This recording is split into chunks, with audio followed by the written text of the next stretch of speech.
સુરતમાં પનીર, ચીઝ અને ઘીના નામે ભેળસેળનો ભાંડાફોડ થયો છે। એસએમસીના આરોગ્ય વિભાગની તપાસમાં 6 નમૂના અનસેફ 3 થી 15 નવેમ્બર દરમિયાન ચાલેલી ડ્રાઈવમાં આ ભેળસેળ પકડાઈ છે। સુરતમાં ભેળસેળયુક્ત ખોરાક કે જે પકડાયો છે, એસએમસીના આરોગ્ય વિભાગ દ્વારા તપાસ કરવામાં આવી। 6 જેટલા નમૂના અનસેફ થયા છે। આરોગ્ય વિભાગ દ્વારા હાલ સુરત શહેરના અલગ અલગ વિસ્તારોમાં રેડ કરવામાં આવી હતી અને જ્યાંથી પનીર અને જે ઘીના જે સેમ્પલ છે તે લેવામાં આવ્યા હતા। આ જે સેમ્પલ છે તે ખાવાલાયક ન હોવાનું સામે આવ્યું છે। આપણી સાથે આરોગ્ય વિભાગના અધિકારી જોડાયા છે। જી સર, કયા સેમ્પલ લેવામાં આવ્યા હતા, શું રિપોર્ટ આવ્યો?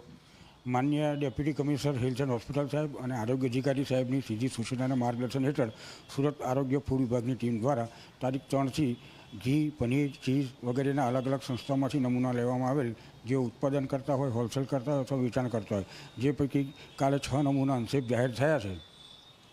સર, આ જે અનસેફ થયા છે, કેટલો જથ્થો નાશ કરવામાં આવ્યો છે? આ ખાવાથી શું થાય છે? ક્યાં ક્યાં રેડ કરી હતી? અનસેફ જે જાહેર થયેલા છે તેમાં 33 કિલો જેટલો જથ્થો નાશ કરવામાં આવેલ છે અને તેઓની સમક્ષ હવે નામદાર કોર્ટમાં ફરિયાદ માંડવામાં આવશે। સર, ક્યાં ક્યાં રેડ કરી હતી? કયા કયા સેમ્પલ લેવામાં આવ્યા હતા?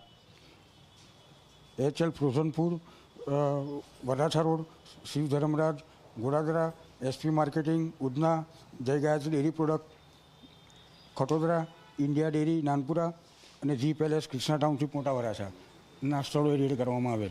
સર, કયા કયા સેમ્પલ લેવામાં આવ્યા હતા અને આ જો કોઈ ખાય છે ઘી અને પનીર તો શું થાય?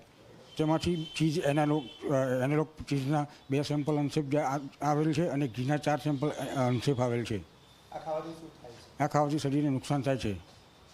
તો આપણે જે રીતે જોયું તે રીતે 6 જેટલા જે સેમ્પલ છે તે ફેલ થયા છે અને ખાસ કરીને વાત કરીએ તો અલગ અલગ ડેરીઓ મારફતે અલગ અલગ જે વિસ્તારો છે તેમાં પનીર અને ઘીનું વેચાણ થતું હતું।